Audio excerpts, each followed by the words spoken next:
hit, now you have to enter the title of the video before you start talking. Usually I title videos afterwards because I know what I ended up talking about. But in this case, I'll try and remember what I'm supposed to talk about, and maybe I'll even just cut it after that. Wouldn't that be a novel idea for me? So the title was Positive Peer Support. I almost put positive peer pressure, but I don't think it has to be pressure, really. Um, this is the deal: ideas, moods, even perhaps chemical states of our bodies are infectious. I don't just mean diseases. I mean, uh, we're just rippling out all these causes around us. And of course, we're doing it in a context that is relatively stable because it's what it was before, usually, unless it's a new situation. And even then, we're basing everything we do off of, our past training. We're not little babies in adult bodies. We don't start with a fresh mind. We can talk about a fresh mind, but I don't think that it's possible. First of all, we're trapped into our DNA and our bodies, and we're just we're just biologically different. All of us, and I know some people get focused on sexism or racism or different genetic expression divisions, and I just don't see much point when there's so much that is the same between us and that we can fix the common problems we all have. So I'm suspicious of people generally when their biggest issue is their demographic thing. I think that's a really negative and divisive thing, actually. Um, and I do believe in creating spaces where all are welcome, regardless of uh, those kind of things. At the same time, I love the idea of exclusion, and I want to be among people who um, support better living, better ways of doing things. We can do things in really wasteful, dumb ways that end up hurting us, and I've done those. I'm not speaking from any high and mighty place. The reason I know a bunch of stuff is because I've done a bunch of stuff, and it's been a really weird mix of stuff. Um, some of it far outside the bounds of what a normal person would think was a good idea, but mostly worked out for me. Still is continuing to, although I occasionally whine about the how difficult the Bosque is. The truth is, it's an absolute honor, and I love it. And we're doing better and better at collecting seeds now. We're doing it right now. We did it yesterday. We'll do it today, and we're just going to keep cataloging when we collect what seeds. And I'm going to be able to have so many seeds of certain things I can give them away. I'm going to go over to the local cemetery, which here is very different than where I come from.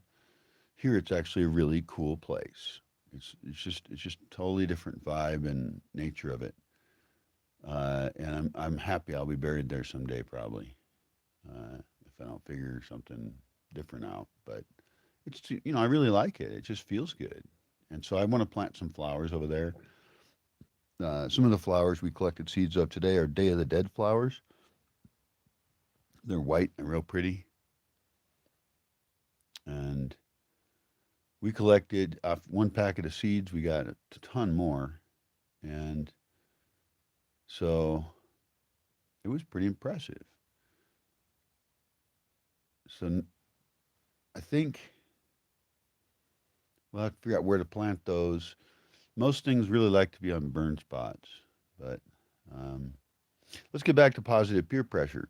I'm doing it right now. I'm trying to. I'm trying to express how cool it is to be able to collect a type of seed and how this gives you a positive dopamine rush, it's a very slow rush. Uh, right now I think it's 5 in the morning or something. I don't know what it is. I'm waiting for the sun to come up eventually. Uh, I'm doing some yoga type things in my bed as best I can. That would be a stretch to call it that, but uh, it's cold anyway, and I figured why not use this time to just move around more and stretch out and get myself in better shape. Some of my trails are getting figured out.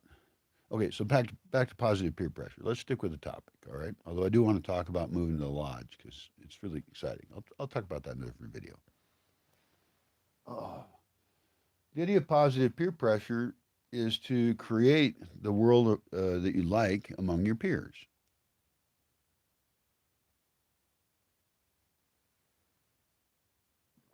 Be a leader. It doesn't take much. You don't even have to do much to be a simple leader.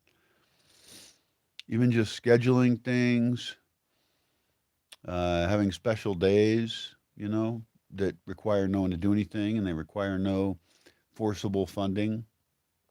Things done voluntarily are far better than things that aren't.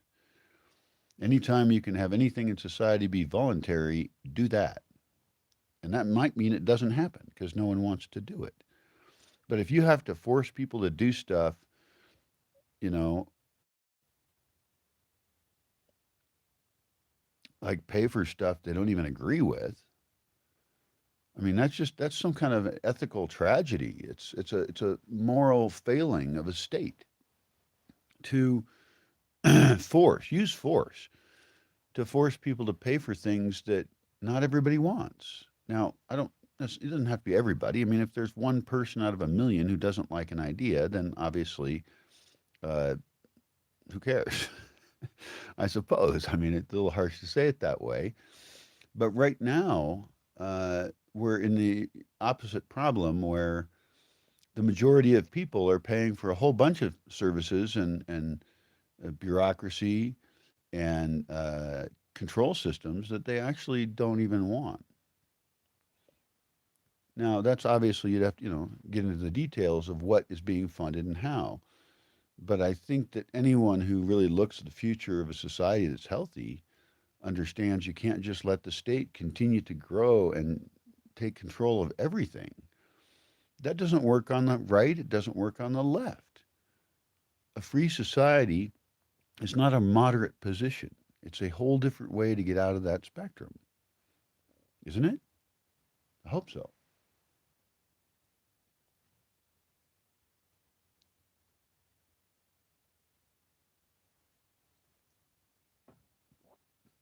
I feel like all the political squabbles are different gangs fighting in a prison yard.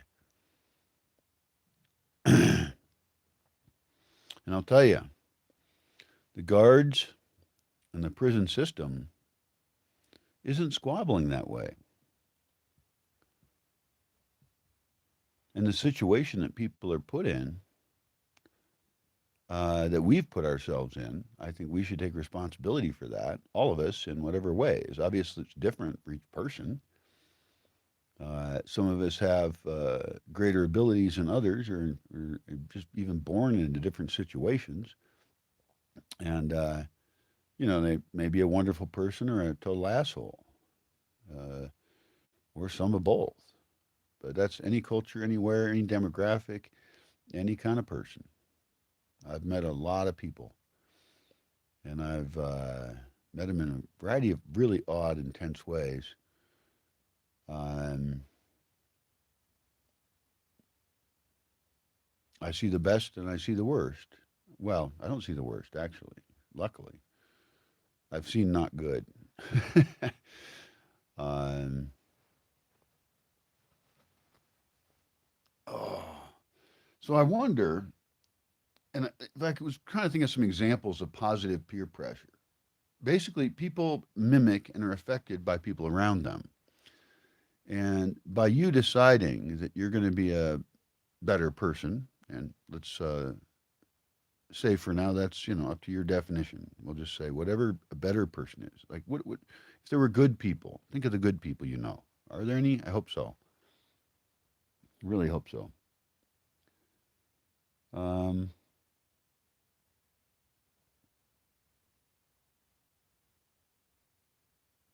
how can you be a better person? That's a bigger topic. There's a whole bunch of sub areas, types of ways, parts of life, and you can think about each one. And, we've all got benefits and lack of them in different areas. Uh, we have opportunities that are probably laying around us that we don't take advantage of. And you can't do everything, of course. I don't know.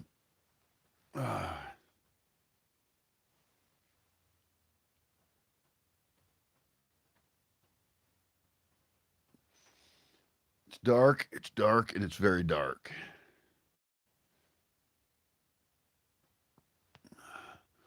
All I got's my candle, the flickering of an LED light, flickering of an LED light across the room on a power strip. The fact that it's flickering implies my electricity is about to completely shut off. It's so unstable that this one LED flickers and then warning me it's not made to do that. It just is a messed up LED, but in this case, very convenient. And then suddenly I'll be offline. I don't know how long I'll make it. Right now, it's a race between my very dying batteries, my solar batteries, and the rising of the sun. And I see no evidence that the sun is going to rise. Actually, it's a little bit lighter on that side, I think, just a tiny bit. Oh.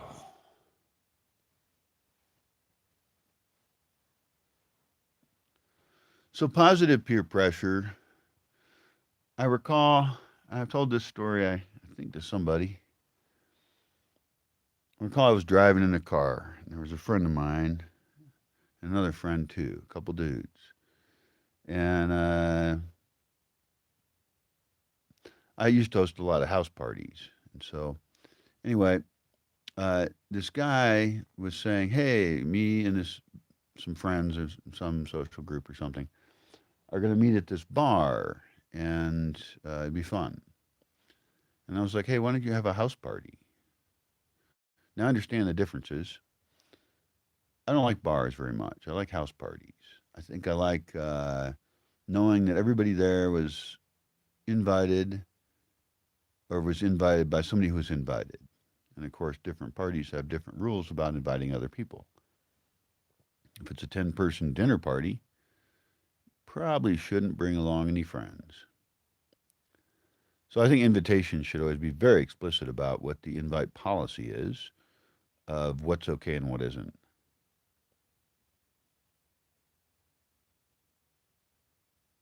There should be an invite template. Probably is. But one that's more detailed. I like when it's more detailed, like, is a Halloween party costume only? Or will there just be some costumes there? Big difference. That's a special case, I realize. But the vibe is very different if, you know, 25% of the people have costumes than it is if everyone has a costume. And this is true of any space, any time. And the rules can change in different spaces. The vibe can change. The culture can change. But I think the first thing we can do with positive peer support is to define what it is, how it is that we want to interact. Oh shit, I just lost that LED light. Oh, it's back. Okay. Really communicate extremely well how we can. I am so losing all power here. This is fucked up. Uh, how we can support each other to do good things. And I guess for me, it's writing that up, and in this case, doing videos to kind of brainstorm it and to try and say it in the most normal human vernacular terms. Because if I write, I may actually make the mistake of getting too structured and not speak in a relatable way. Although I do write the way I speak. Someone complimented me on that once, and I like that quite a bit because well, I like how I speak. I like how I think. I hope that the way I speak causes people to think along with me That's one of the reasons I don't want to speak too fast or even in too organized a way. I'm just going to go with the mental flow I got. And if it serves other people, that's wonderful. I hope that, because, they think in their own way and people have different speeds of thought. They're pulling in different parts of things different ways. I don't really know how people's brains work. I've studied some psychology, uh, but I think we're mysteries ultimately. And each person to me is an immense mystery. Like, why do they think that? You know? So,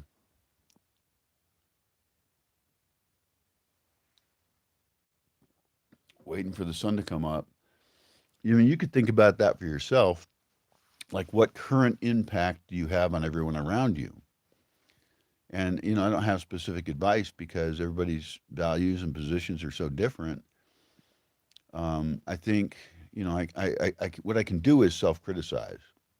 I can take every possible criticism that could exist in the world and wonder, hey, maybe that's me. Am I that way? Am I that way with some people in certain situations? Have I been a good employee? Have I been a good boss? What are the many ways in which I've been an awesome lover? And sometimes a good boyfriend, uh, occasionally, hopefully more than not. I don't know. I think about being younger and I do realize I fucked up some. I did have a lot of positive impact among my peers, I believe.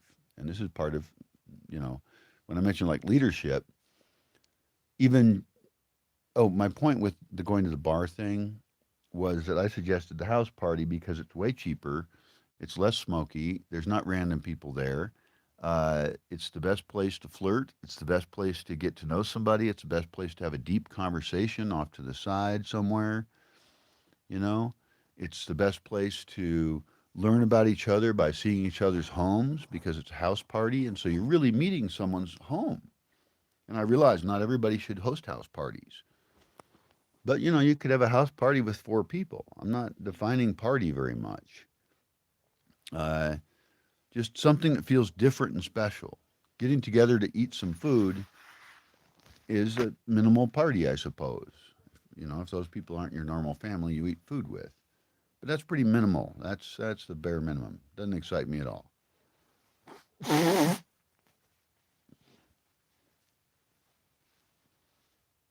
I don't know if I've ever invited people over to my house just to eat food. My invitation always included some kind of a theme or thought, some kind of motivation. And even when it was like dinner parties, which I think are great, dinner parties are awesome. They do take a lot more work in some ways per person, but you get to invite your favorite people. And in many cultures, such things are very much family affairs. But I'm also a fan of kind of custom designed dinner parties, and you could do those. Now, if you don't have the space for it, you can do a barbecue in the park. It could be vegetarian or meat based or both. You could have different barbecues. I don't know. But there's ways to, at low cost, get the people you like together. Going hiking is a really good one. You invite the people you like, and you tell everybody to be prepared, and you tell them all to show up on time or not. Depends. I mean, there's a few ways you could organize a hike. I would prefer everyone show up on time because people spread out on the trail anyway. Uh, and Well, anyway, there's a billion ideas. But you could be a social leader simply by doing invitations. And you don't need to do much beyond that. Obviously, you want to invite responsible people who don't fuck shit up, who bring things to take care of themselves and don't need help all the time because they're helpless little wusses. You know, I'm not. I'm not against people being weak.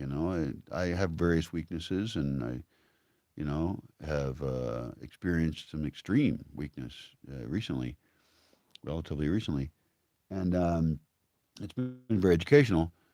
But I've never been against people who are actually damaged or weak. Um, what I'm against is voluntary lack of use of the brain to comprehend reality in any kind of rational way so that they can work with other people. It seems to be very selfish to um,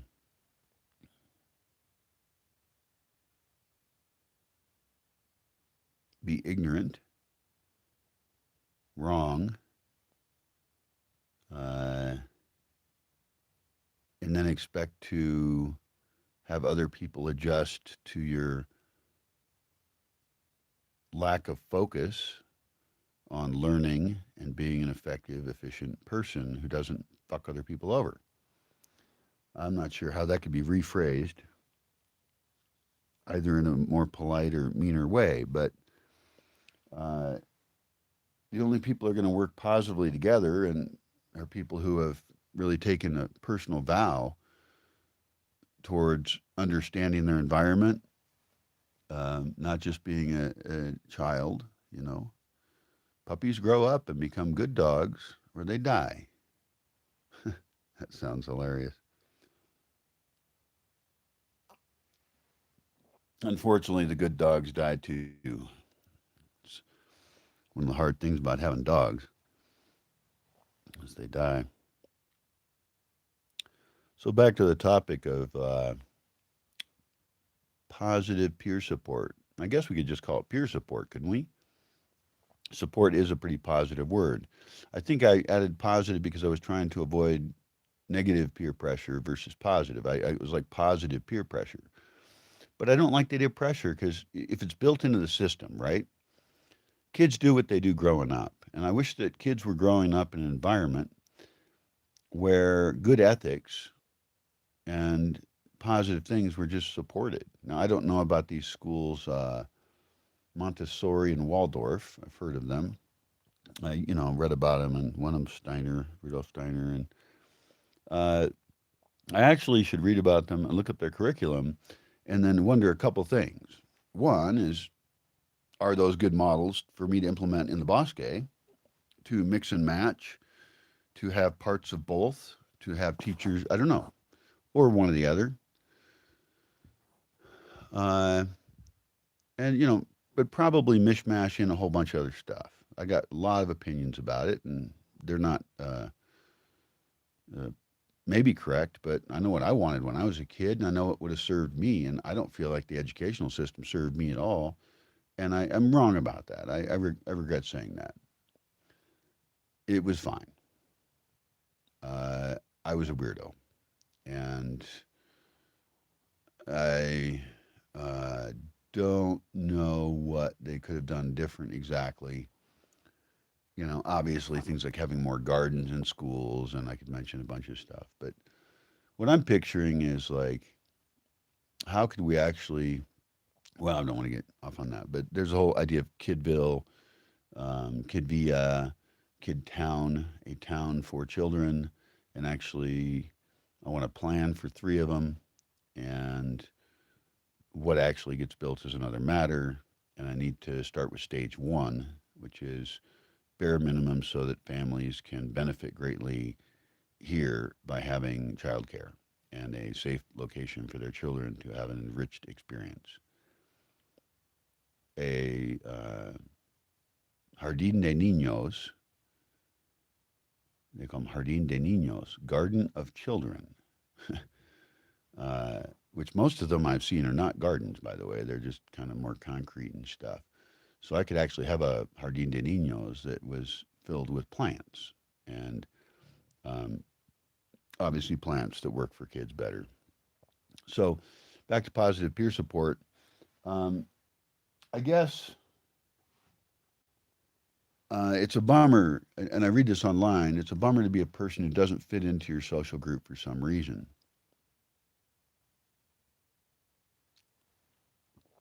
That was me in the extreme in various ways. And what that did for me personally was cause me to break away from the culture I was in. I didn't have to break away, actually. I just was different, and then things broke.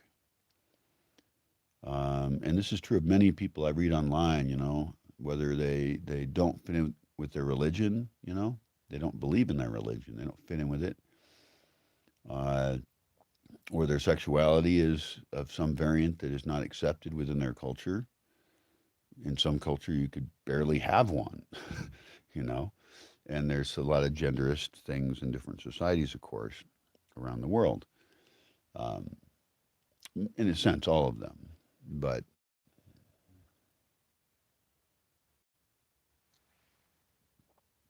really, it's anything. And so a lot of people feel like they're an outsider or that they have to keep their own reality, their own existence secret, their feelings, even small things that don't matter at all by my standards, although my standards are pretty um, out there, I guess. But even just by like kind of mellow, normal person standards, a huge number of people grow up in extremely um, bad positions, not just because of religion or governments, but even interpersonally. Just the people they were born around aren't the best choice. Maybe the people you were born around weren't the best choice. And it wasn't your choice. You didn't choose it. But just reality's choice was like, hey, let's drop this kid off out of this womb in this place. And then they will become a bundle of whatever the fuck happens with their DNA uh, and how their DNA gets expressed. And then every single thing that happens to them their whole life. And in a sense, people are victims of their culture. It's not like you chose it, right? If you break away from it, you lose a lot of support potentially, as opposed to living with an extended family. And that's pretty common.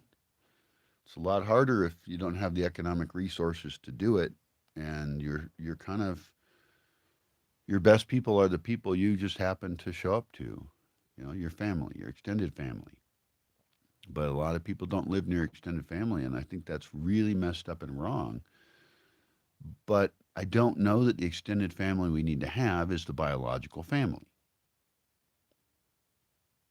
Just because you were born into a family, quite randomly, well, not randomly, since they actually, your DNA is their DNA. So uh, you do fit in there genetically, but genetics are not everything.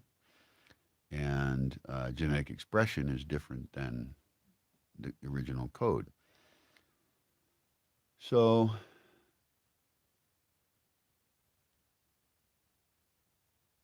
it's strange because, I grew up in a place where the nuclear family was probably a very common social structure, and most people did not live with their extended family. That makes them weaker. I know what it's like to live totally single with very little ability to get anything done or even have any social contact at all for a long time. And I know that two people, it's a lot easier to live than one person. But two people is not even enough. And not two people with kids either. Fine, that's a neat little family structure, but it's hard to take care of kids. It's hard to get anything done with a small team. If you've got a well organized big team, then in theory, you can profit a lot more. And I don't just mean money. You can be safer. You can have more social fulfillment. You can be healthier. We are not made to live alone. And we're also not made to live as automatons in a big city where we don't have real social interactions of the kind that you crave, that you really need. Play.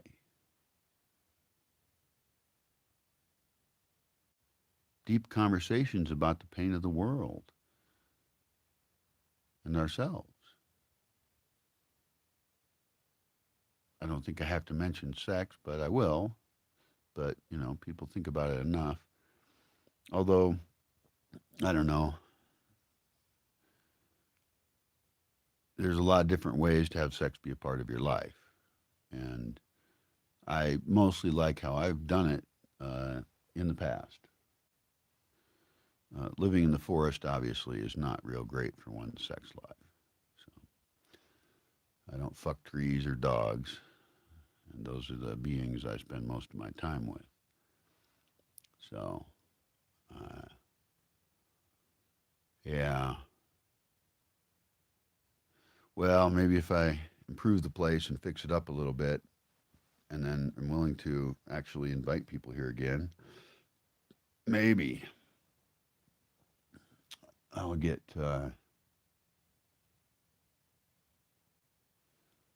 Maybe I'll.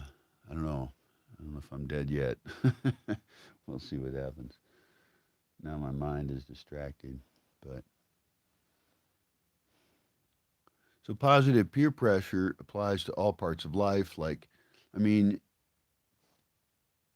it's every detail. You know, if you go out to eat, you're going to eat healthy food, you're going to eat cheap food, you're going to eat expensive food. Uh, I'm actually kind of against eating out at expensive restaurants. Not just me, but I can easily encourage people to go to cheaper restaurants by finding, smaller, cheaper places that I like to support the business. I like the owners, and this is a great phrase, and if you don't know it, you should. And it's called voting with your dollars. And I would also say voting with your pesos. What you spend your money on is one of the most powerful things you can do. Eating is obviously more important. We've talked about eating in past videos. But every bit of money that you spend to someone else, you should give your money to people you like. You should try and trade with them if you can. If that works out, where you give them what's cheap for you to give, like you have a surplus of something, and then they give you stuff. So gift economy is awesome. Cash is good.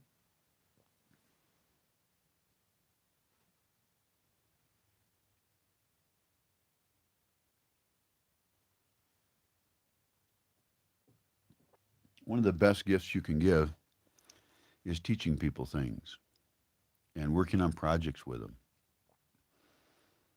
Like I know a lot of people that make Burning Man projects, and they'll spend a bunch of the year. And the truth is that, and I used to be a little bit critical of it because I was like, Jesus, all that money and all that effort could go into building something more permanent. But really, what they're in, I think, and I'd have to ask my friends if they agree because, I didn't go these, but like I have some friends that built a round car. It was cool. And they're friends I like, And I didn't even show up. I wasn't invited. And I think that they knew I probably shouldn't be because I would probably just show up and give everybody drinks and uh, talk a lot. And, I probably just wasn't a good candidate. Also, because I openly said I thought it was a waste of time. Uh, it wasn't a waste of time at all because they learned a lot. Now, I don't know whatever happened to that car. And that's part of my criticism is that you're building a specialized item for a specialized space. But it was a really cool car. I think it was called a dog dish or something. And the cool thing is that there was kind of a small control that you could drive it around and nobody knew who was driving it. And it was shaped like a silver dog dish. Big, though. So it was like a hot tub, but there was no water. And the thing is that really they were getting together to learn stuff and to improve their metalworking and to socialize. I mean, heck, I hosted a poker party for some years. I mean, that's a waste. One of my many to-do items I still have is to write up Bosque Village principles and Burning Man principles and compare them. Also, Bosque Village principles and permaculture principles and how those are implemented or not, you know, and almost any kind of rule set. We could say, well, we want to do things more this way or that way, and it's experimental. It's not. It's not the Word of God.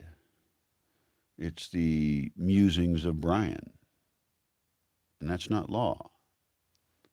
Sometimes it is law for now, because I have a lot of things I'm balancing. This is harder than it looks, because apparently some people think it looks fucking easy, and boy, are they wrong.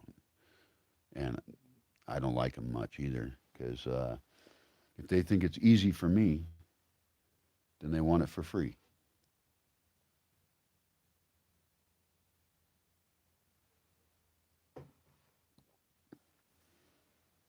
I've had a whole slurry of anonymous people contacting me lately. It makes me nervous, thinking about taking down everything or hiding it.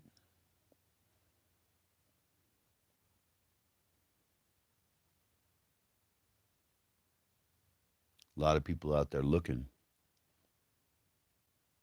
They're looking to somebody to take advantage of. And the only way I'll get over my fear, I think, is by having a better filtering process, or even recruiting method to locate people with an interest in what I'm trying to do here, who aren't just looking for a vacation. If they want to retire, they can retire nearby and we can be friends. But I'm looking for the most active people who want to commit to an extreme project and fill a role within it. And then as they mature in that role, and they improve that role, then learn about some other sub roles, and, move around and learn and have the right amount of challenge. That's how people are happy. People shouldn't have to do things that are just so easy that they're boring. Although, why was there a weird light? Oh, I know what it is. It's very early. Oh, there is signs the sun is coming up. My friends are passing through with a big truck. It's really rare when I give permission to people to come through in a truck.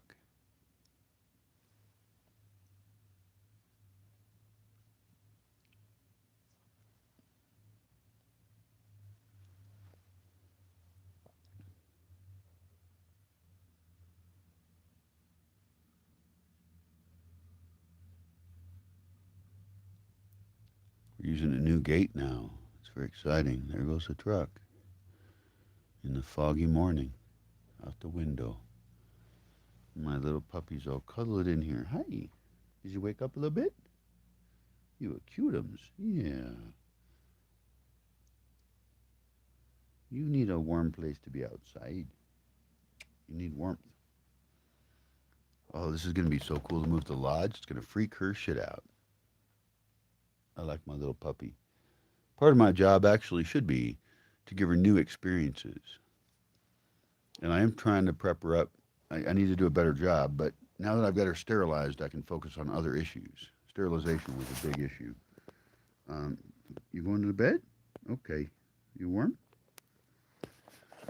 And I'm going to see if she can be a travel dog.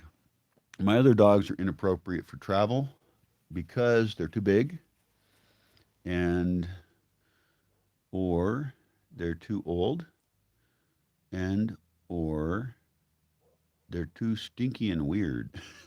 Although I would love to travel with Mayhem. If I was traveling alone, uh, or maybe if I took her to waterways and she could like swim and stuff. I should take Mayhem to town sometime, just for her benefit. I've been so focused on the puppy for the last months here, but I should take Mayhem with a good leash down to Aranga and have her go swimming if she wants. In fact, even if she doesn't want, I'll throw her in the water.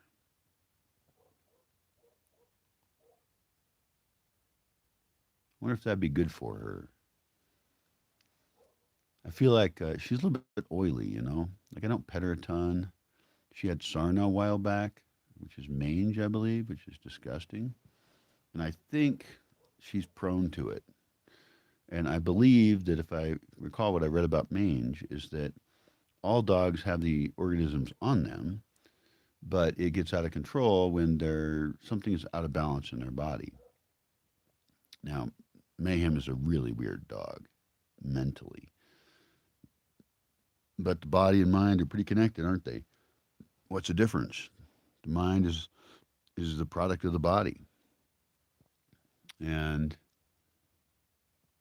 I'm a philosophical materialist, by the way, in case you didn't pick that up. And so, what's wrong with her, or is anything wrong with her? Maybe she's super healthy. The mange thing definitely is not great, but it's under control. You know, I should probably get a little bit of mange medicine just to control a little bit. But I wonder, would swimming, like, what if we cleaned her? This is a crazy idea. What if we washed her and then took her down to the lake? And I'll just throw her in because she's not a crazy water dog, really. Surprisingly, I'm really surprised, actually. I've had crazy water dogs. If they see water, they go in it. Oh, this would be really fun. I wonder how many dogs I'd have to like put up a barrier to keep the dogs in the back because the dogs are crazy fuckers, and if they're wet and they're all in the van, I don't want them to interfere with my driving.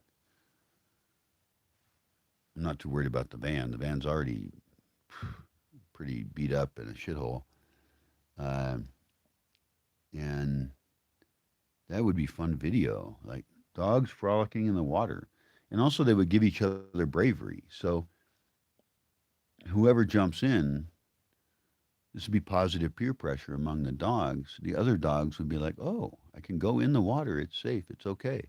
Because like I took my prissy little puppy down there. No, she's pretty small, but uh, and she did not want to get in the water on her own. So I tossed her just like half a meter in, so she get her feet wet. And I think the furthest I threw was just like a meter, just her feet were barely off the ground, but she swam back and got out. But she's definitely not a water dog, and I don't blame her. She doesn't have the body mass to support being wet. I mean, she can shiver on a sunny day. So um, the other dogs, I bet the brothers would go ape shit or dog shit. No, that doesn't sound good. No, let's take that back. Uh, I bet they would jump right in. I bet they would love it, and they would smell very doggy. You know what I could do is take them down. It's an interesting idea, actually.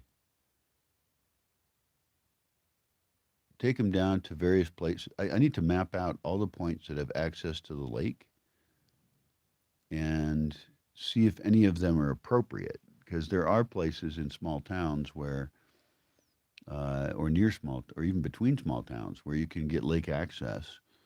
And it might be that you could not have a lot of other dogs around. Because that's one issue is if I did bring a pack of dogs to the lake, this idea is a terrible idea. I'm not going to do it. It's just dumb.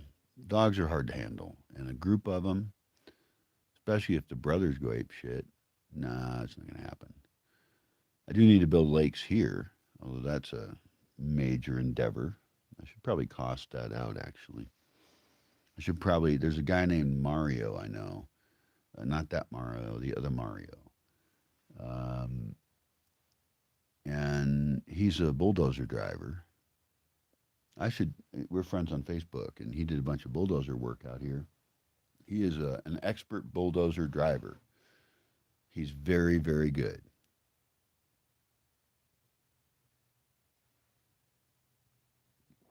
And if I was able to pay him, probably, because, he's got to support his family, to come out, and also I want to pay him because I'm not actually going to hire him right now.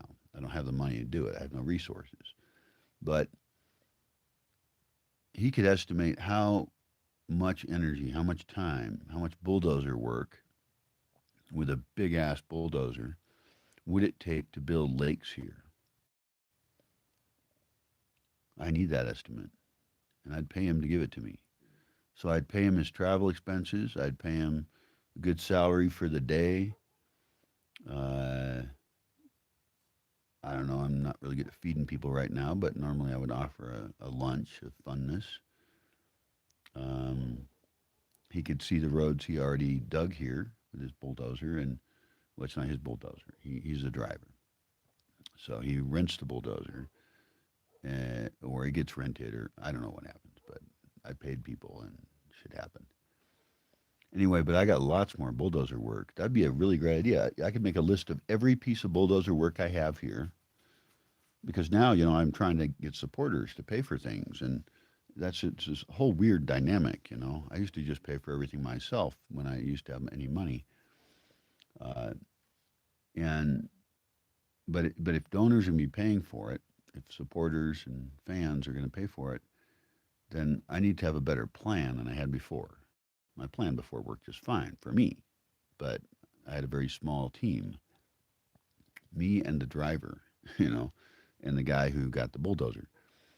But because I have probably, let's say, okay, we'll just say 30 bulldozer projects. The average one will take a day. That is just totally made up. But the thing is, it takes a while to drive a bulldozer even to a place to get started. And some of them are going to take way more than a day. So I said average. Some of them, for example, what I'm thinking of right now that's going to be a bunch of work, will take 3 to 4 days, probably four, for one project. On the other hand, I have a project, this is a very long road that I want built, and it's going to grow over mostly. It's really a way to make a really cool trail. Well, I don't know. We'll see. But that could be done in 2 days.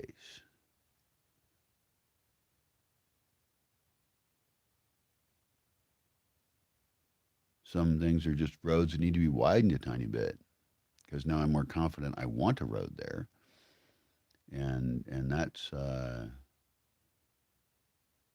there's a bunch of roads. So I guess I could just take a map and mark out like how much road there is that we want to widen, which means I need to walk around on every road with a GPS or my phone if I can figure out how to use apps correctly. Uh, and one that doesn't need internet access because I don't have Wi-Fi everywhere. But that'd be pretty cool. I think I should try and map my walk again because you can take pictures, and I don't know if you can make notes, and I don't know if you can make audio notes.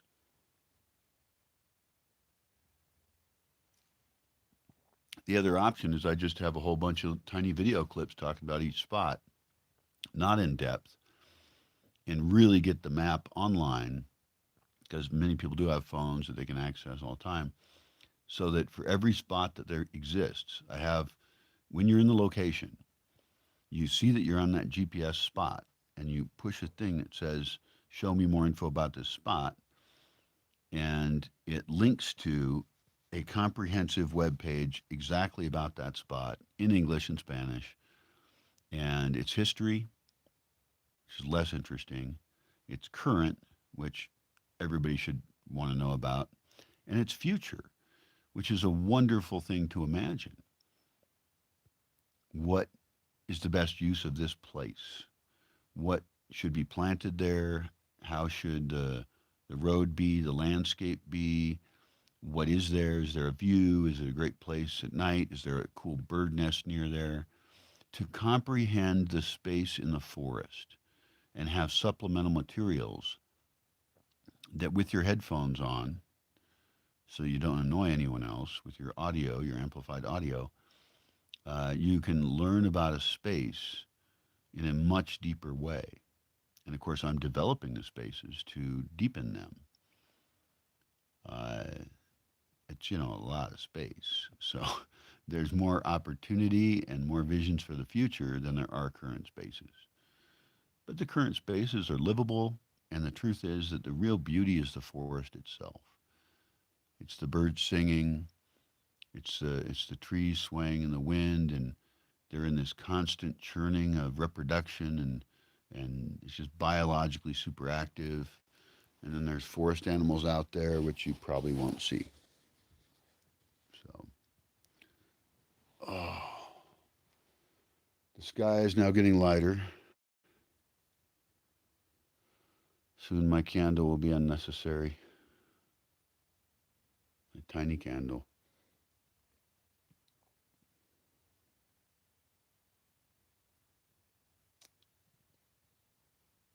And I have to kick ass today.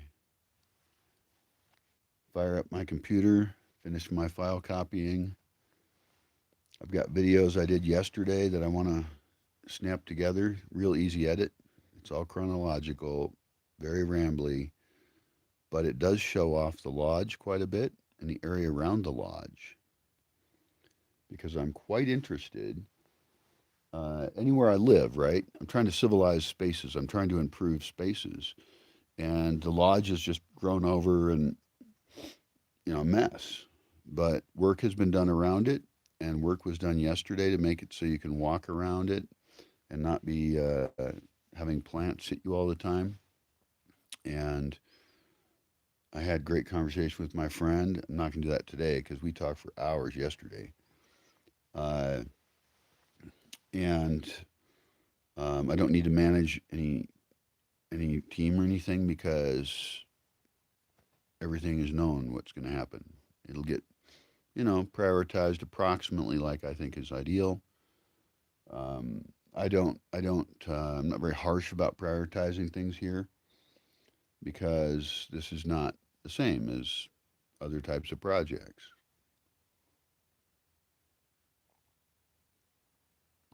This is not a corporation doing software development. We're doing wetware development, and that includes the flora, the fauna, including the human fauna. Um,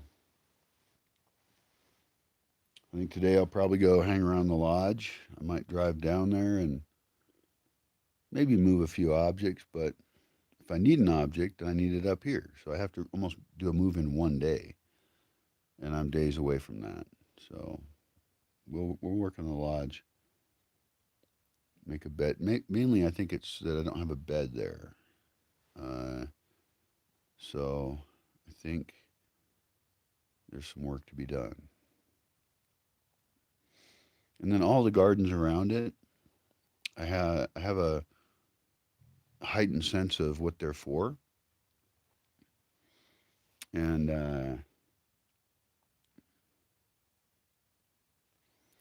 I think I'll map out a few changes just around that area. Some things have already gotten done, like a trail got cut by the swings, and we're going to need to cut a bunch of trails that connect the lodge to everywhere else. That's the goal. The trails already exist, but the forest plants, are very aggressive, and they do a very good job at, you know, eating up any trail that isn't being used, which is actually a great thing. And it gives me great confidence that a trail doesn't hurt the forest. I mean, unless you did it a stupid way, but my trails are awesome. And if I'm gonna base myself at this other building, the lodge, then I'm gonna be looking at it a lot. And so lately, this year, uh, I've had a lot of work done around the view that's very exciting. And that's, now in a nice state. And I need to do the same thing at the lodge. And so just me living near it will cause me to focus on it. And we're going to see a lot of changes, which are really all part of the plan. The entire area around there is very well planned. Some of it is hard to do. It just is. So I don't know. Like one of the things I talked about with my friend that I said, hey, we should do this yesterday. I said this.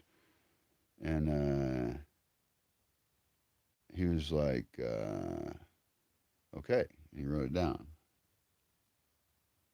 And later I was thinking about it, and it's like, wait a minute. I have other things I want to do that conflict with that plan. And there was another plan I had that I'm not so sure about either. And that all that stuff depends on bulldozer work. Basically, down at between Beltane and the lodge, that road that dips down. I want to raise that up, and I want to increase capturing of water. How can I do that? If I capture water there, the pines will die. That's bad. There's like a cute little row of pines. Well, I don't know, but moving down there is going to help me look at it every day and think about it. And I haven't lived down there for quite some time. I used to live down there, and I just see that as one of the most likely to be beautiful, super beautiful places. There's no view. It's not a view place, but it's going to be kind of climate protected in a way that's going to allow me to plant things that couldn't survive in other parts of the climate here. It's going to be a superly cool microclimate. And the details are not known. I am actually, for the most part, doing what the trees tell me to do. Only the trees I want to listen to, of course.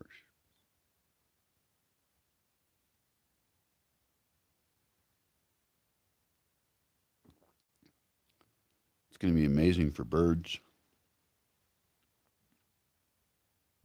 I got to start my list for the day. It's now getting light out almost. There's the window.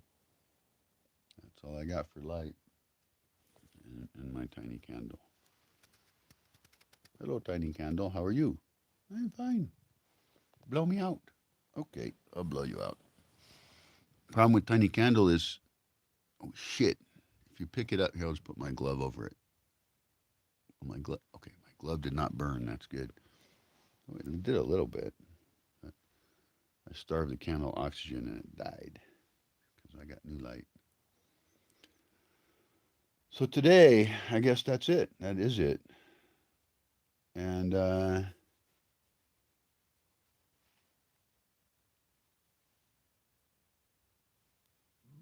yeah, I guess that's it.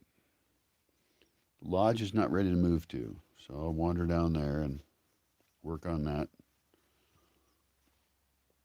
My friend's probably going to bring me 3 tortas that his wife made.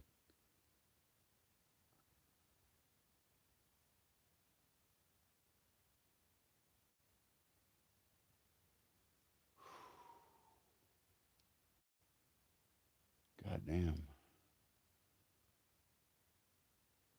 I can't say life is beautiful.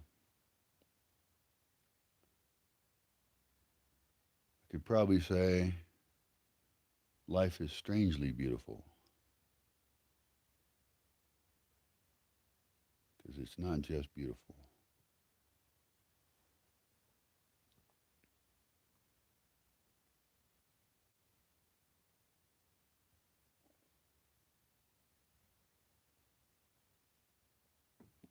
Well, I have to make a new list of emergencies.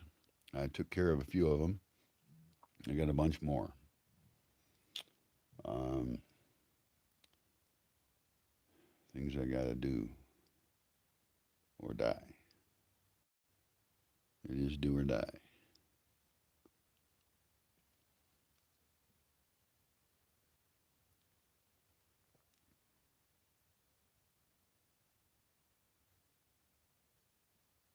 I feel pretty good.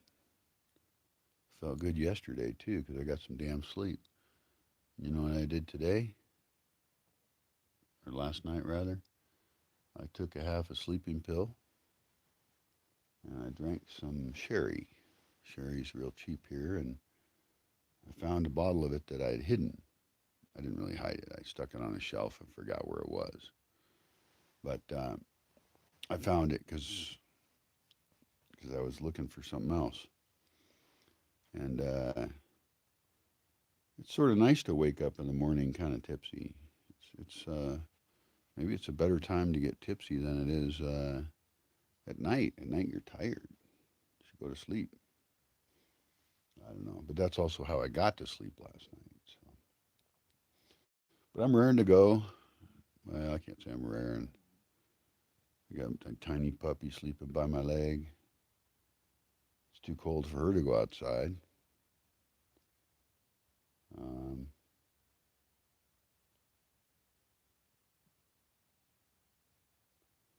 maybe I'll get my machete out today and do some machete work.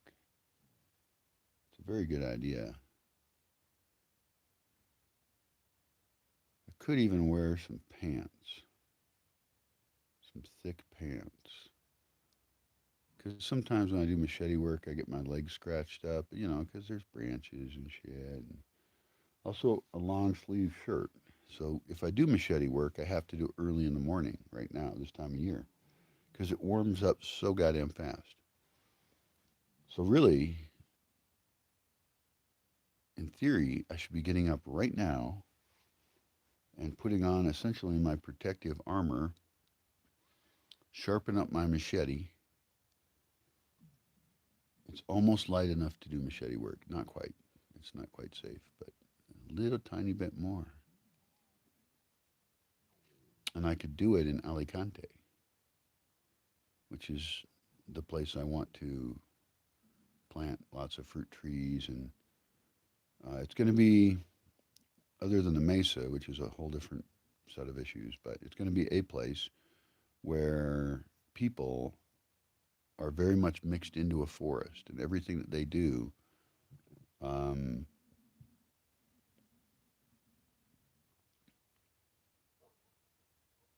all the interactions that the humans have with that food forest benefit the forest. That includes composting toilets, pea gardens, um, little spots to sit where we concentrate where the people are at in small groups in different spots. I've already got a big dance floor dug out there, although on one side of it there's blackberries growing, which is not necessarily compatible with dancing, but I guess the blackberries would keep people from falling over the edge. That's pretty good. I don't know. I'm going to spend a bunch of time out there. I'm going to go out there and start. I should have, as soon as I move down there, I'm going to have chairs moved down there because I have a limited number of outdoor chair furniture stuff. And put chairs in places where I need to sit and think. You know, even if you're real smart, even if you know an area, and I'm vaguely smart and I know this area real well, for design of a natural space, especially when you're taking a back seat to what nature itself wants to do, you're a strange human designer in a green world. I think you really got to sit there and look at it and with a notebook and stuff or whatever works for you and look at it from different angles at different times of the day. I pretty much have the annual cycle down here. I mean, I've seen it a lot, and so I understand like how times of the year affect things. So I think I've got that. This sounds really exciting actually to sit and kind of just feel the space. It sounds a little woo woo. Uh, nah, feelings aren't woo woo. Feelings are what we feel. It's normal. But I do feel a little woo woo about it. It's a major. I could. Here's what I could do is I could write up multiple plans for it. I think that's the best idea because that's going to bring up various issues of how different plans would affect the space, and then I can run those by, and I could do some video too.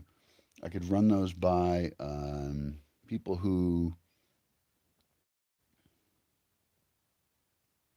might be more qualified than me in some way.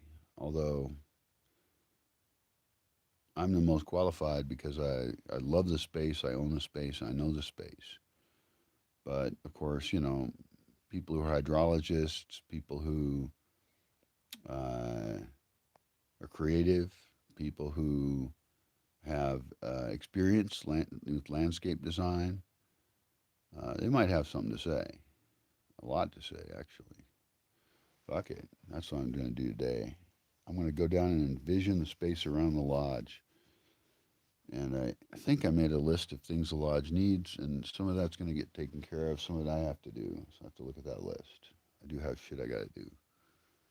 But that's the part that sounds fun to me. I spend a lot of time now not walking around, not doing things, and that would be especially if I've got my machete and I have to hack my way into it. Like, there's a whole trail that got grown over. I mean, there's a whole trail we dug.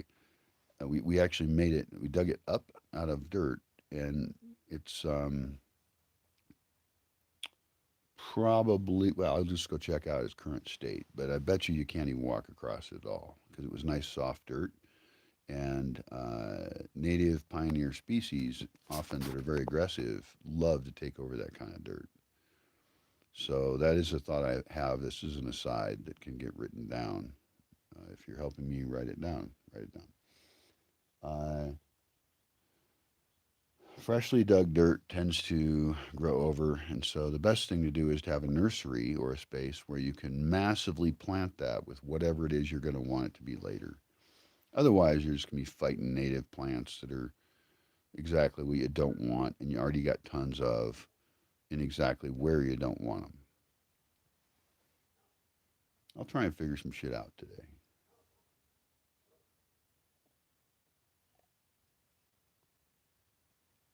That area will literally take thousands or tens of thousands of person hours of labor to create. It's all going to be done by hand. It could be that there's some kind of machine we could use. I have a generator, uh, but it's relatively soft dirt. And in many cases, we're actually going to be bringing in a lot, a lot of Tierra de Encino composted oak leaves.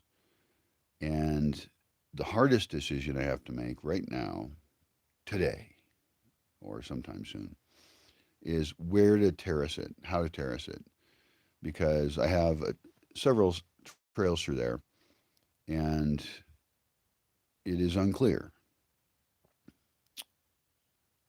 If we were to hand dig out and terrace that whole place, what are the implications of all of that, and how would we do it?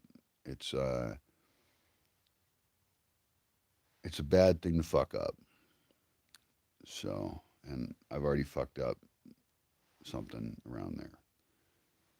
It was nothing I could control and have when I first got here, 17 fucking years ago.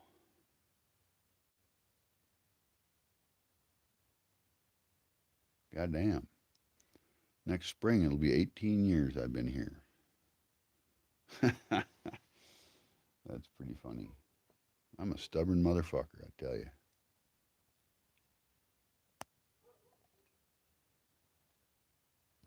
I don't give up easy at all. Uh,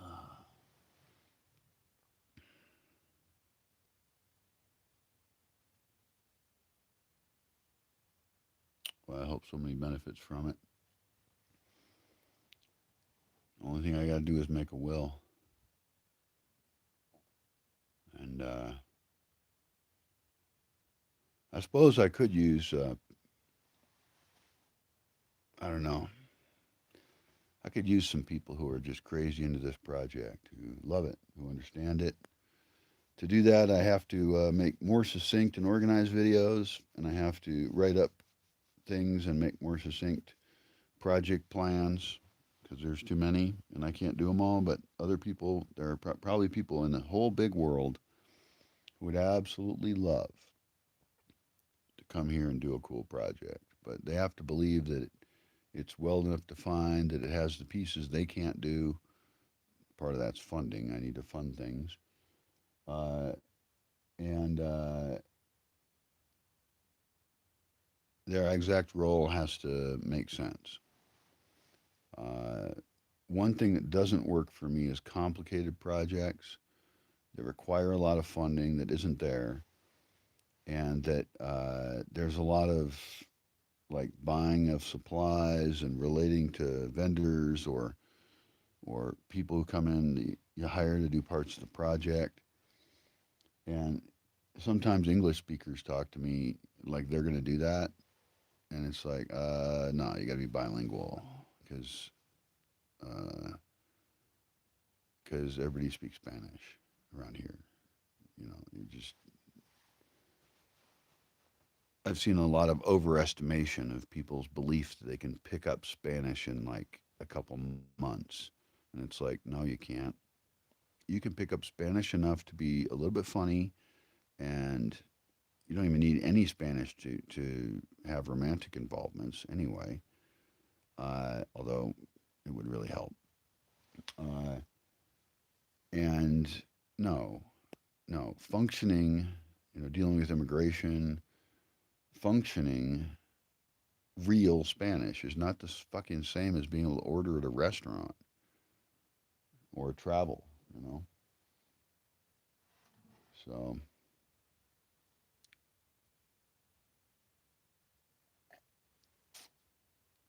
well, maybe today I'll make a few videos about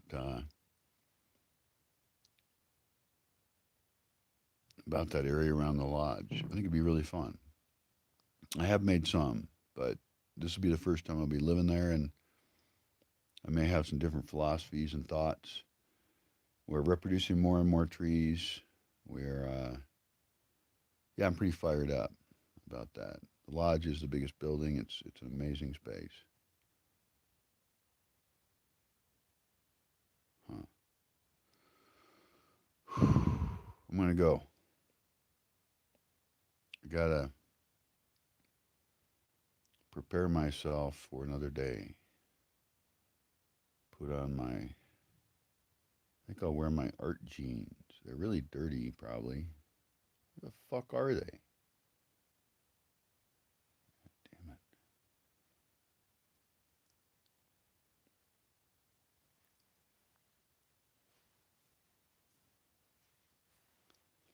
I think I've worn a pair of long pants for since the accident.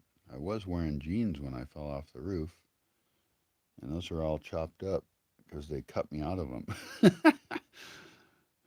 When they were cutting me out of them, I briefly thought to myself, I'm laying there with crumpled up legs, thinking, I have crumpled up legs. I'm broken. And the doctor started using these really cool, fancy scissors to just chop the hell out of my jeans to get them off me.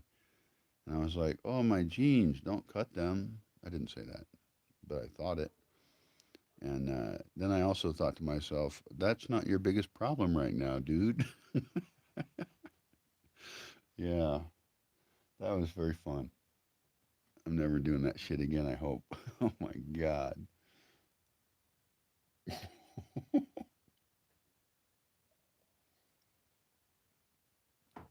All right, the sky is turning pink out there. See that window?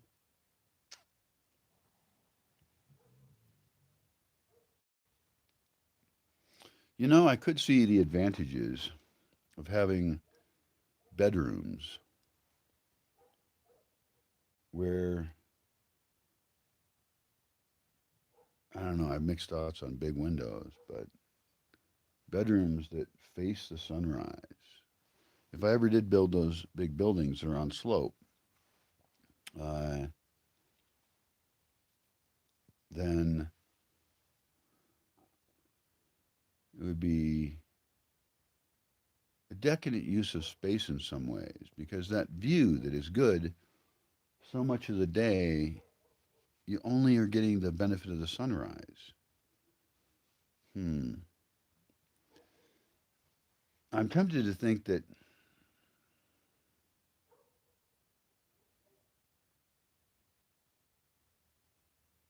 because sunrise is a resource. Do kids have a hard time getting out of bed? Maybe we teach kids to get up with the sunrise, and one of the tools we use is to point them at the sunrise with their window.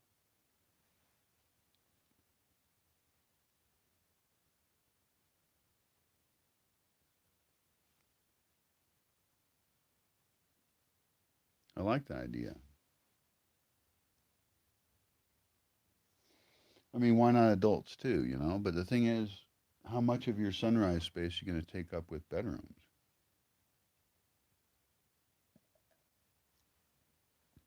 When the beauty of the lake, if you were going to use view, you only get a brief benefit of getting up in the morning, with the view. But if you have your living room, preferably living room, even office, I wonder, I mean, it's almost wasted view. You're looking at your damn screen.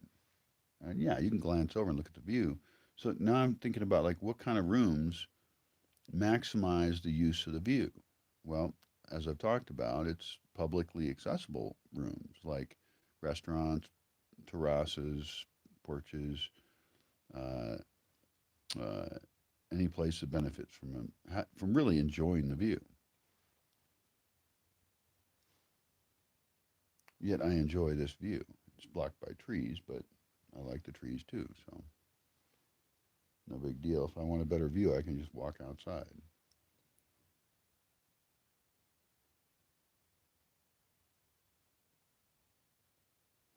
Yeah, I don't buy it. I don't think it's good enough. The kid situation is interesting. Um, do kids really appreciate views? Well, they would if they had access to them.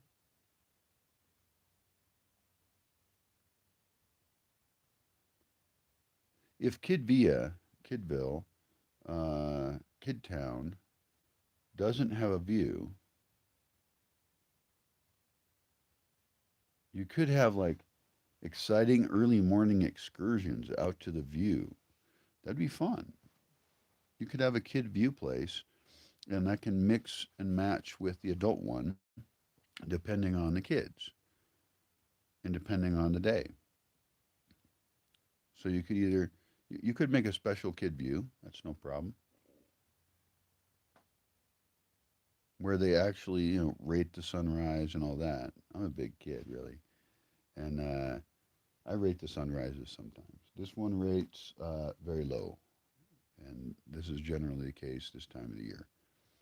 We're in December 10th, I believe, or so, and there's just some clouds out there. I rated it 2. Rated it a 3 if I'm in a good mood. I'm in a good mood. It's a 3. Yeah, barely deserves that. I don't know.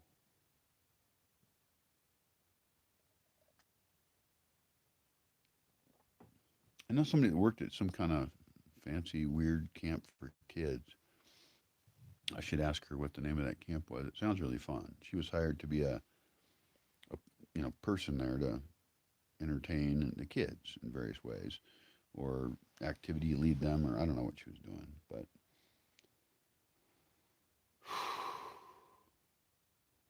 getting kids up early in the morning is a great idea.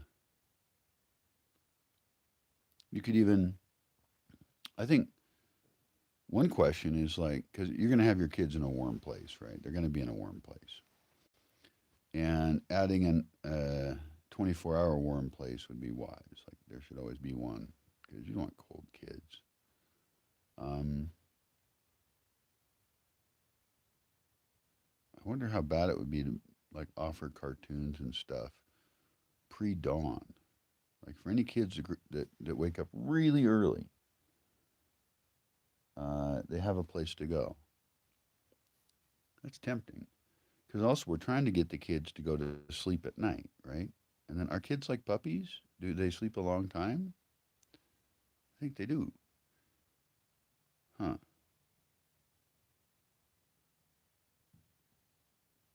Yeah, I don't think about kids. I need to know more parents that can advise me. I mean, I got strong opinions, but you know, I've never owned any kids, so I obviously am not the right person to know everything because I don't. Oh.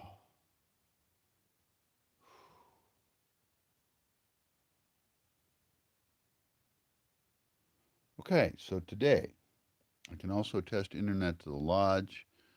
So I failed to do yesterday for a dumb reason. I forgot to plug some in, and then it was too far to walk back. Seriously, just walking here to the lodge, what is that? It's 200 meters. So if I had to walk to the lodge, walk back here, do something, walk back there, and then walk back here, That's 200 times 4 is 800 meters. That's almost a kilometer, which is fine. I can walk it.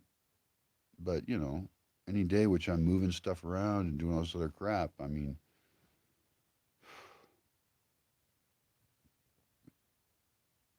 it's all just fine.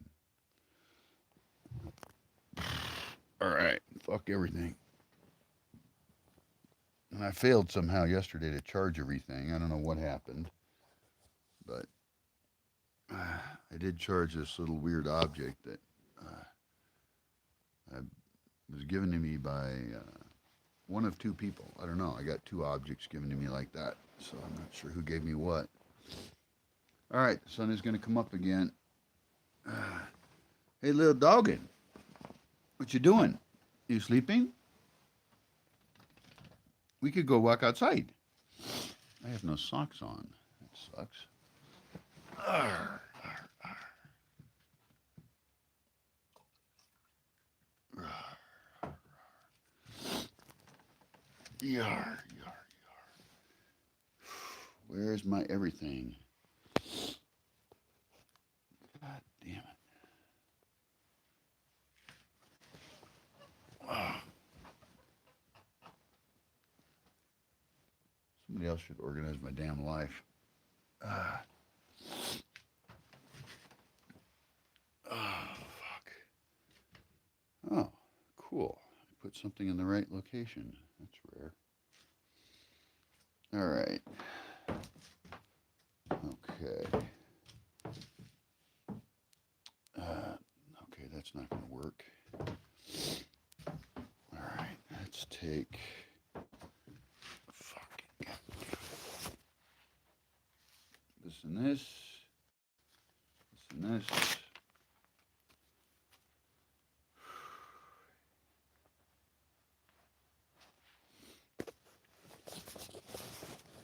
I wonder what would happen if I got a tablet computer.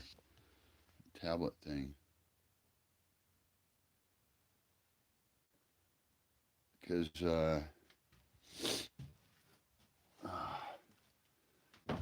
this phone is too small for me to type in effectively.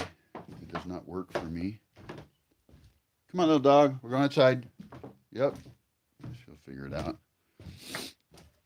And then I'll kick her back inside because it's too cold out for her still.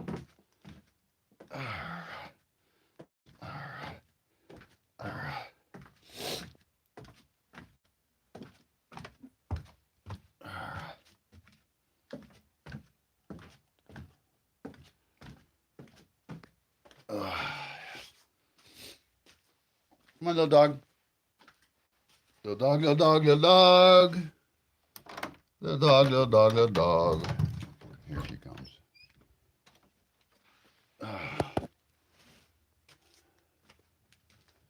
All right. Outside world is still here. What a coincidence. It was here yesterday, too.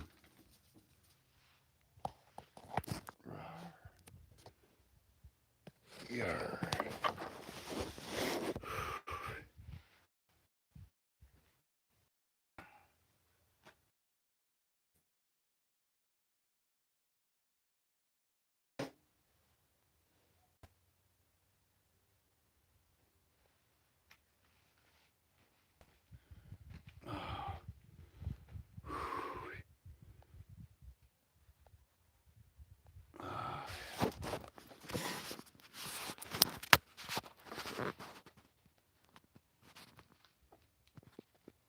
Little dog might have just went back inside. Probably hoping I'm going to give her some tuna fish or something. I'll do that later, maybe. I don't know if I have any.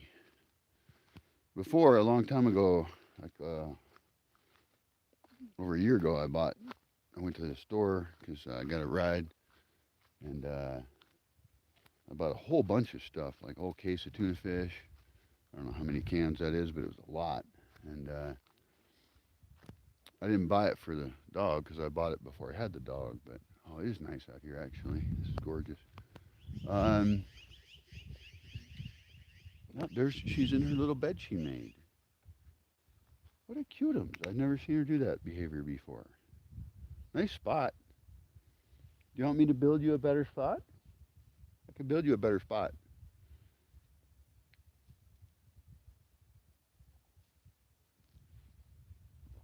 I need to build her a warm doghouse with a double pane window facing the lake. That'd be cool. Build that for people too. I don't know what time it is because I can't tell what time it is while I'm recording this. That is really dumb. Or I'm dumb. Maybe I can go away from this and still record just to see what time it is. All I want to know is what time it is. Great. Yeah, I'd had to reconnect. That's lame. Also, my watch band has been broken for, I don't know, 8 years probably or more. And I need to get that fixed. But every time I get fixed in town, in Pottsboro, I used to get it fixed there, they give me this stupid fucking weak-ass plastic one, which then breaks later. They don't last at all. They don't last worth shit. And so, good. Frida's cold. She just went upstairs. Exactly what she should do. Self-awareness and self-care. Why can't anybody talk about that? Actually, self-awareness, I'm pretty fucking aware. Self-care is where I fail. I don't give a shit. Oh, 707, huh? Sounds like an airplane. Or is that 747? Or are those both Boeing planes? I don't know. All right. Should I make coffee? Why the fuck not?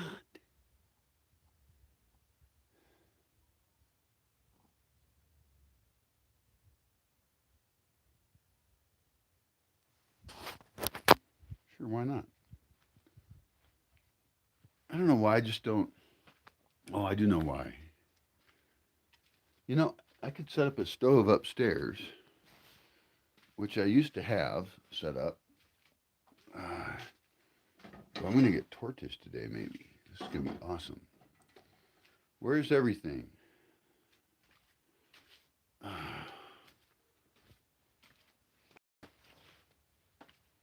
Here's everything.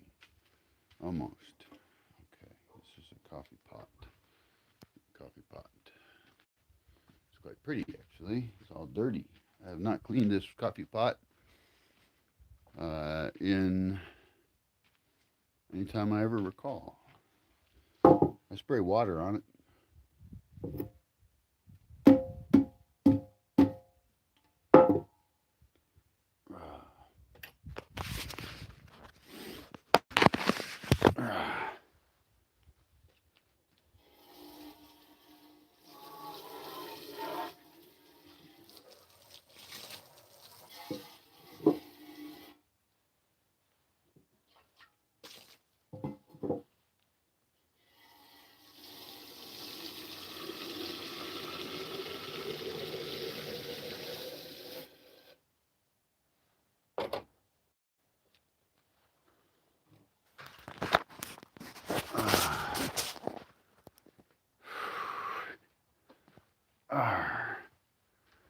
Okay. Fuck. Yar, yar, yar, yar, yar, yar.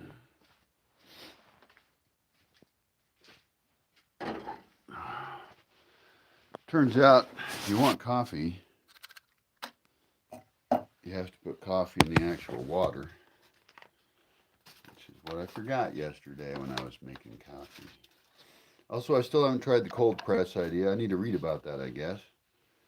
I think it just soaked the coffee in the water overnight and then cook it up like cowboy coffee. That sounds good to me. I would do that. If I can remember, I should put on like a schedule or something. I would try that out. Just do it simple.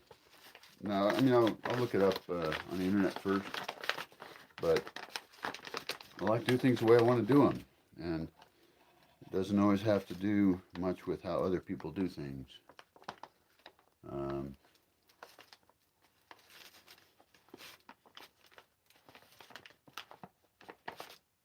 This is a bullshit packaging piece of junk. That's my opinion. All right. It's actually a great building. I love it. I'm going to miss it. If I can move away from here, I will miss it. All right. I'm now cooking coffee. And I'm supposed to remember that. Maybe I need like a timer app that sounds off every. It'd be really fun to have a timer app where you can say your name in, not your name, but say your phrase into it. Okay, you go in the app and then you pick a time, and it's going to remind you every single quantity of time. For example, every minute or every 5 minutes. Like in this case, I would probably choose a minute's a lot. No, it's not enough. It's like a lot of messages, too many messages. But how long does it take me? In fact, I could time this shit. If I could fucking see my clock with a fucking, god damn it. I can't even tell what time it is. That's the kind of bullshit technology I'm surrounded with. I need a fucking clock on the goddamn wall, and I need a wristwatch, and the phone should always be telling me what time it is. I mean, are you kidding me? A little old Casio LCD watch can tell me better the time than this phone can, because the time, I mean, fucking put a little LED thing on the side if you want. I mean, how much does that really take of space? Or figure out a way that your UI can work so that I can always know what time it is. Or, I don't know, maybe I just don't know how to use my phone. That's entirely possible. I'm just an old curmudgeon dumb fuck. If I press this button, see, why did it lose my connection? I mean, there should be some button that just tells me the time or something. I don't know. I mean, maybe I don't understand things. Oh, look at that.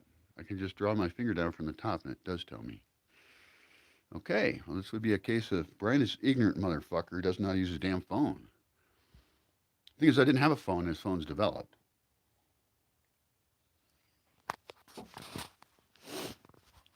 I don't think I ever had any kind of cell phone in Seattle. That was over 17 years ago. The sun's going to come up again over the mountains. That's very exciting. It's not a terrible sunrise or anything. It's not like anyone's getting hurt, you know. I've seen a lot of great sunrises here, so I'm a little picky. But there's actually nice kind of rolling fog across the lake. It's real pretty.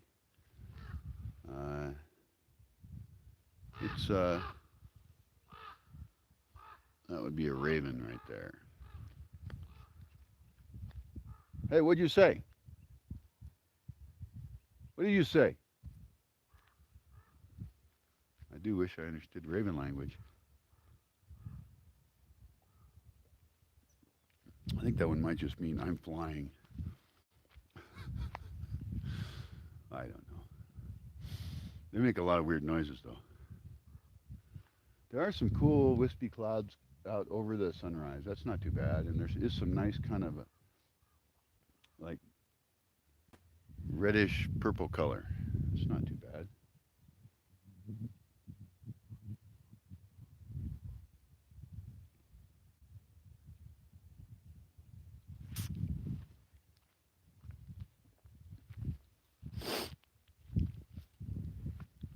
I do occasionally see planes fly, and I could actually probably make a schedule for them.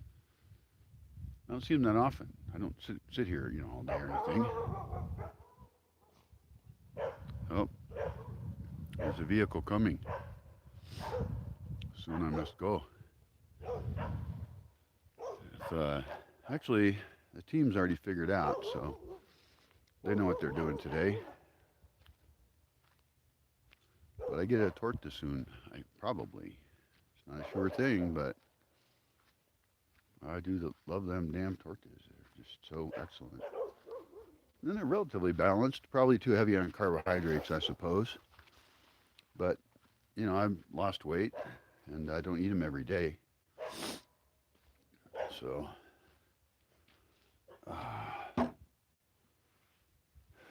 can't view my comments on YouTube for some reason, or people delete them. I don't know what happens, but I get a message that I got a comment, right? And then I can't find the comment. Somebody else said that somebody named Natalia wrote a bunch of comments, and they were like, "Watch out for Natalia" or something, and I was like, somebody told me, and they were like something about that, and it's like I couldn't find the comments at all. I don't know where they commented. The person didn't tell me. Ah,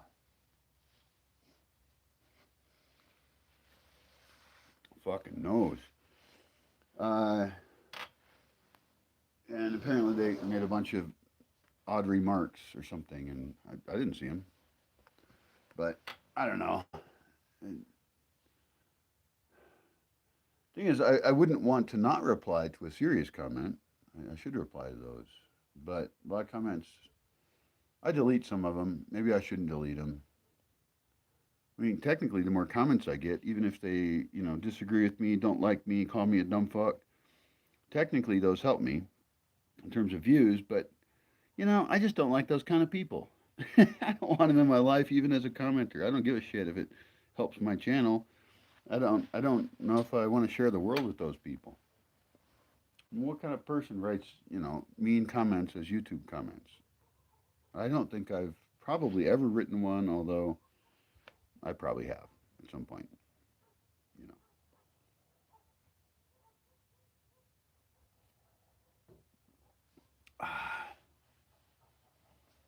I do have an idea of blocking, blocking, sharing, blocking. It would be interesting to, this is totally uh, antithetical to social media platforms' goals, but because their goals are just to get your attention and eyes and all that. But what if they could get better attention and eyes by, and this is dangerous to say because I don't want to create information silos, right? We don't want to create subcultures that have no contact with each other. On the other hand, there's certain things I would like to only say to people I like, and so it would be interesting to, and a little controversial, to be able to like say, here are the people your friends have blocked the most. Here are the people that most of your friends have blocked, or here's a list of people sorted by how many of your friends blocked them, and that would be interesting. Now, that could bring up, well, I don't know if it could bring up like defamation suits or anything, but it's all the interface is saying is that a bunch of people blocked this person. I mean, you could even say, okay, block the top X number of people on this list. Because if all of my friends really dislike one of my friends, something's wrong. That person did something bad, maybe. Now, I'm not saying we should have, well, actually, it could contribute to kind of a mob mentality of, canceling people in a way. But I've actually blocked some people. I blocked a chick who essentially called me a racist, and I don't even know what race she is. She looks white to me, but whatever. Cute chick, but and I thought she was pretty nice. I never really sat down and had a long chat with her, but she was in the book White Fragility in terms of telling me that I should read it, and basically she's telling me I'm a white dumb fuck asshole. That was my impression, especially since I read some of her other, memes and things she wrote. But I'm not into that kind of racism. And yeah, it's not reverse racism when you're racist against white people. It's just standard issue racism. All around the world, racism gets practiced, culturism gets practiced, anti-religion of other people gets practiced, anti-sex of other people gets practiced. It's just a fucking swirling world of hate. And race is probably the dumbest one. It does correlate with culture, and that's really why it happens at the core. Um, but but we can remove that. We can not have racism be this big issue in the future, you know. And I'm not thinking Star Trek kind of future, although that was a good example. And Gene Roddenberry, the author of Star Trek, or director, or whatever he was, um, did a great job, actually, of displaying a society in which race was just not a big issue. I don't think. I don't know. I didn't watch all the shows, but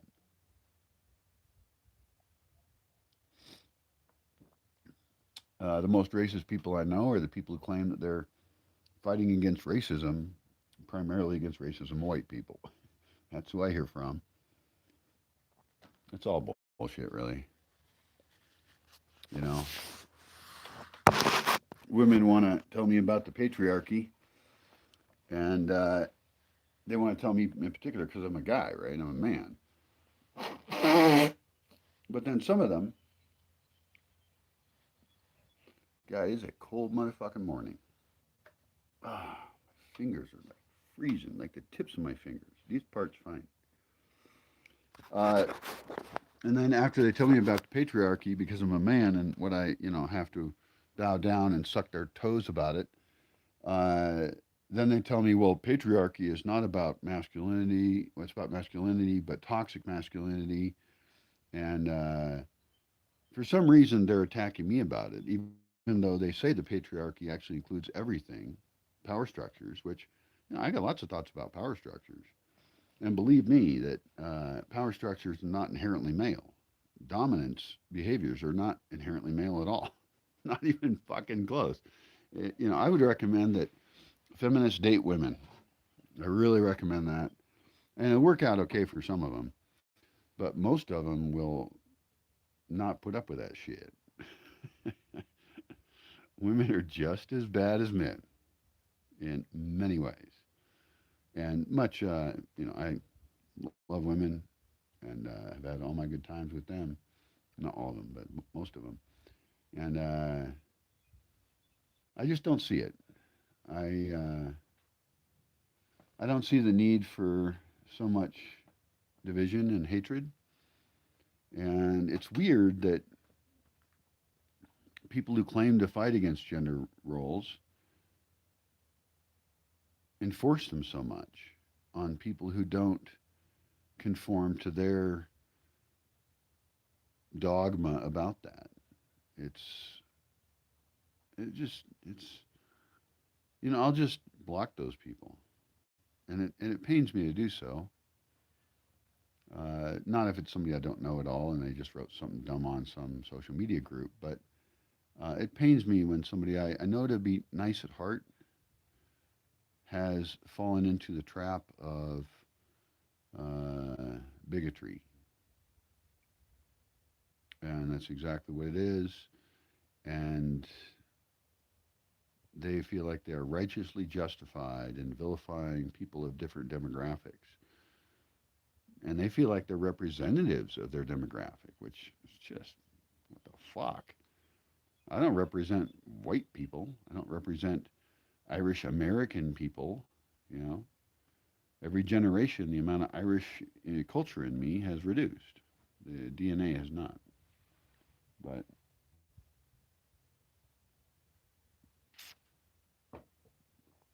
I'm so happy the little puppy went inside. That's awesome.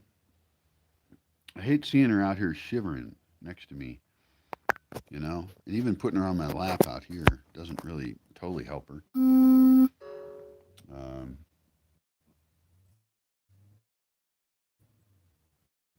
oh, here I go. Start my day. I don't think I have anything to do in this conversation. I just say thanks for the tortas and you got the list. Yeah, I took care of everything yesterday. Great. That's going to give me also time today to plan for moving to a new building. And I've got some other things I want to do, some of which are actually emergencies, but we'll see. Sound like they're having car trouble over there. The fuck? Having trouble getting up the hill? There was no rain. I got to fix that whole road. That whole road is fucked up. That's 4 days of bulldozer work. they sound fucked up. Ugh. Oh, that's not going to be good if the fucking vehicle goes bad.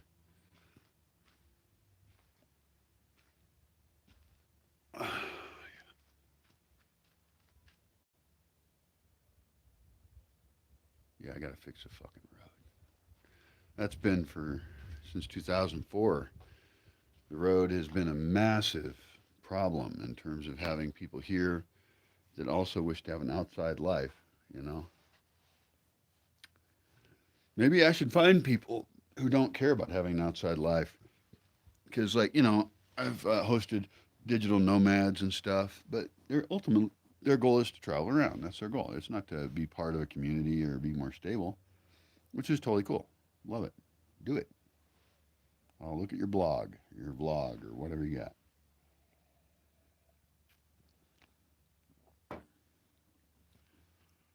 But I'm a homebody, and maybe I should look for other homebodies. Like maybe that should be one of the things I say is like I'm looking for people who want to stay in a place longer.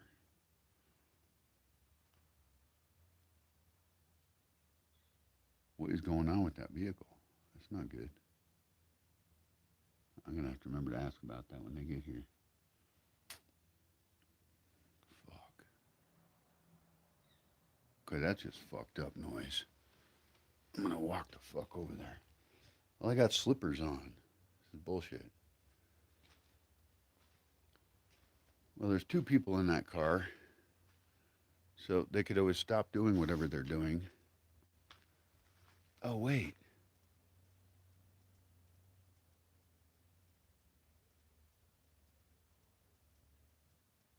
That's not the vehicle I think it is. That's not the same at all. Fuck. I need clothes that are functional. I'm like in my pajama sweatpants and my shitty shoes. Oh, it's just my friend coming through. He finished his work on the other guy's property and he's gonna return. No problem. I was expecting somebody else. Maybe they're not showing up today. I don't know, but they said they would. So. Oh fuck. Aren't I supposed to be moving around? Isn't that one of the rules in the morning? Move around? Yeah, it is. So get the fuck out of your chair, dude, and enjoy the sunshine. Ah, oh, man. And bring your drink. Wait, fuck, I'm making coffee. God damn it! I'm the most incompetent motherfucking employee of myself. I'm probably boiling coffee, like boiling off the coffee. All right, what's going on in here? Do we have boiling this? Ouch! Yes, we do. For some unknown period of time, probably a long time. That is really terrible. Where's the goddamn pitcher?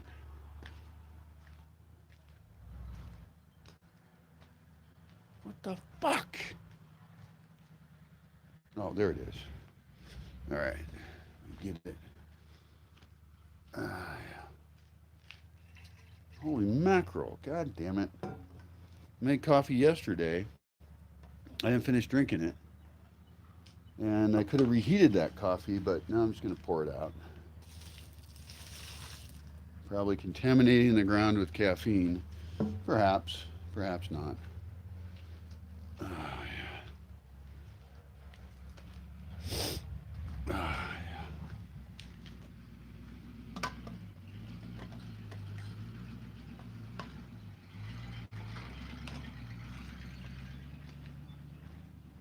Well, here comes another vehicle. Okay, I need to wake the fuck up. Coffee would be good. Fuck. I have been walking around and stretching more, which is my only way out of this bullshit, leg bullshit crap problem. I have coffee. I have coffee. I have coffee. Excellent.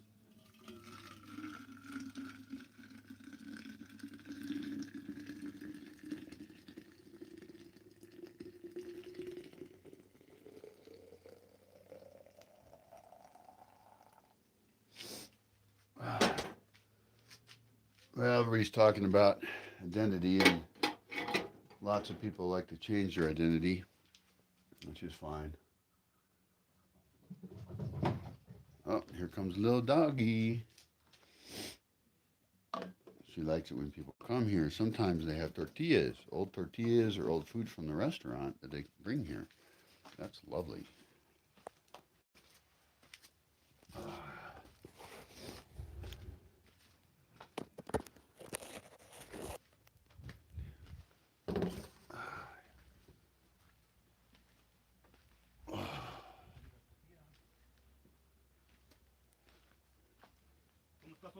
Excelente. El camino era bloqueada otra vez. Ah, yeah.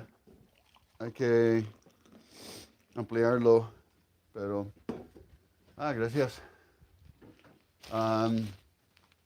Ya hay una lista muy bien por cosas alrededor del lodge, ¿no? Sí, ¿sabes qué vamos a hacer ahorita? Dígame. Vamos a quitar basura. Sí, bueno. Hay hartos palitos, hay hartas Mm. cosas. Bye.